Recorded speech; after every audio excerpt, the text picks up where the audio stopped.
All right, let's get right into it. We're going to break down a really powerful way to take total control of your week. It's called the Sunday Command System, and it's all about how to win the week before it even starts.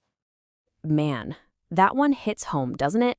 For way too many of us, Sunday night isn't about rest. It's this time of, quiet, creeping panic. You feel the weight of the week coming, and deep down, you know you don't have a real plan for the battle that's about to begin. So why does that happen? Why do we feel defeated before we even start? Well, it's not because the week is just too much to handle.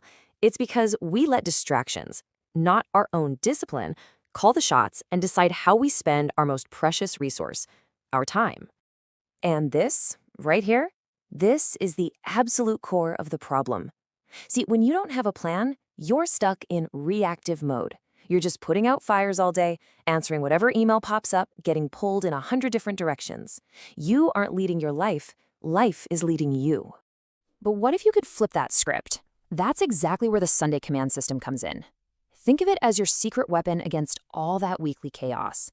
It's a simple but really powerful framework for shifting from reacting to life to actually leading it. So let's be super clear on what this actually is. The Sunday Command System is a 3-step protocol. That's it. Its entire purpose is to take that Sunday night anxiety and replace it with a feeling of total strategic clarity, so you wake up on Monday morning with unstoppable momentum. Okay, so step 1. It's called the brutal audit. And yeah, it requires a moment of really ruthless honesty. You have to be willing to look at the cold, hard data of your last 7 days without blinking. So grab a notebook and ask yourself this first really critical question. Where did I break my word to myself this week?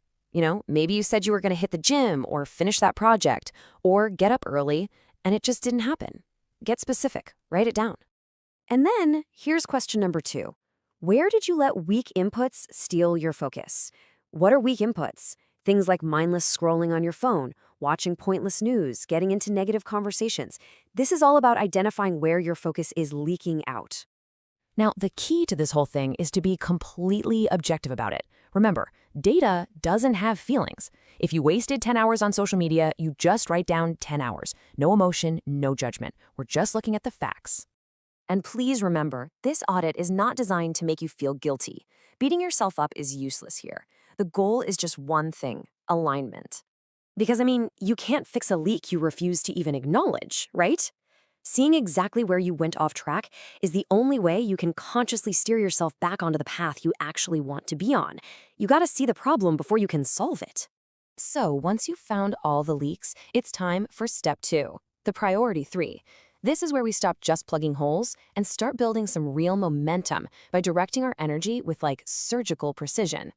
Most people fail because they try to chase 10 different goals at once, and no surprise, they end up catching none of them. So for this next week, you're going to choose only 3. Just 3 non-negotiable victories that, if you get them done, will make the week an undeniable win.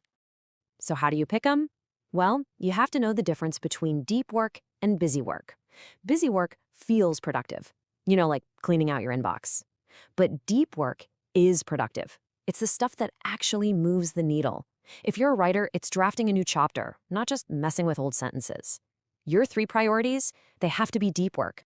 And here's a really key insight. Structure is what actually creates real freedom. I know it sounds backwards, but when you decide on Sunday what really matters, you free up your mind.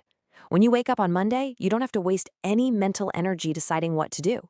The decision's already made. All you have to do is execute. All right, on to the final step. This is where we connect your mental plan to your physical world. It's time to build your physical launchpad.